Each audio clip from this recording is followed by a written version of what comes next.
miaka 10 ya huduma, lakini bado amesimama anamtumikia Mungu. Kuna wale ambao miaka miwili, mwaka mmoja, bana, kama kumtumikia Mungu kuko hivi, basi mimi naachana nako. Ukiwa kama mwimbaji mkongwe ambaye uko kwenye tasnia, lakini pia huwa unazungumza mara kwa mara kwa shauri waimbaji, ukipata na mtu ambaye amekata tamaa katika safari nzima ya kumtumikia Mungu kwa njia ya uimbaji, utakuwa na neno gani la kuzungumza naye?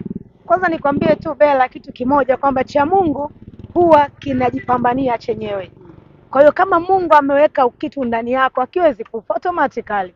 Kwa kama umeitwa wewe ni mwimbaji, yani utapiga danadana hapo, lakini lazima kusudi la Mungu litimie ndani yako. Kwa cha Mungu automatically huwa Mungu mwenyewe anakisimamia mpaka kichipue.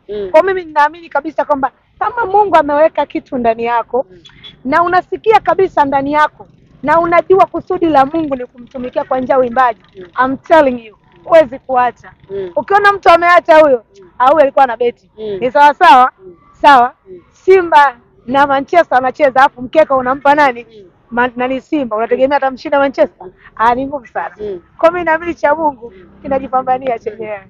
Sawa. Kuna ile kauli ya waimbaji nyimbo za Injili, watu ambao hawapendani.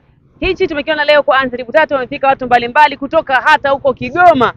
Je, hii kauli tuko nayo bado, hawapendani ama tunaikataa kuanzia leo hii? Hiyo kauli naweza nikasema kwamba inategemea unaishi vipi na watu. Kwa mfano hii inaonyesha Anicet ni mtu wa namna gani. Nikupa mfano mzuri kwamba katika Behewa namba 9 lilijaa wote waimbaji nyimbo za Injili kutoka Dar es Salaam. Lakini tumekuja hapa tukutana na waimbaji kutoka Kigoma. Haitoshi. Tumekutana na waimbaji kutoka Katavi. Lakini bado kuna waimbaji kutoka Morogoro. Kwa hiyo vile ambavyo unaishi na watu, ibada njema inaanzia nyumbani.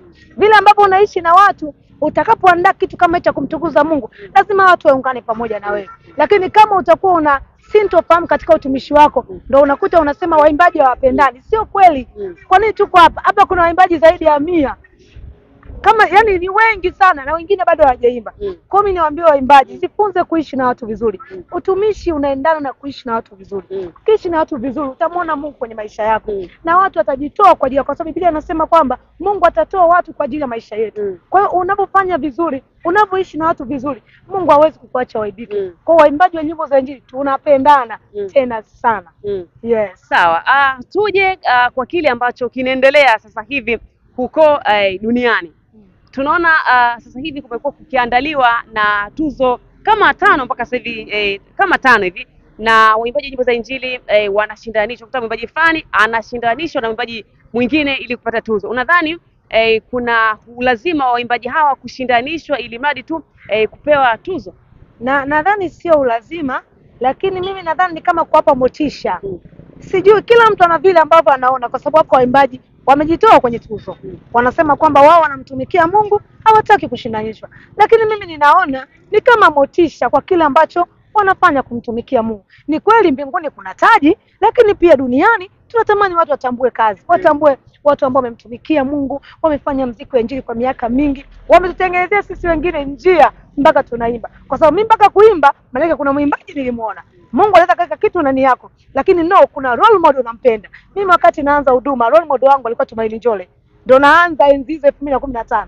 Kwa hiyo tayari ni watu ambao wamefanya kazi kubwa ya Mungu. Kwa wanapopata tuzo ya heshima ama motisha, mimi sioni kama wanashindanishwa, bali tu tunaangalia kuwapa motisha wale ambao yamkini wamefanya vizuri zaidi. Yes. Na tumekuwa tukiombwa kweli kweli kupiga kula kwa mwimbaji ambaye unampenda.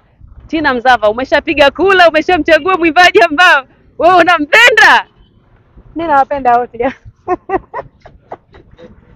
Bella unao kunifunga.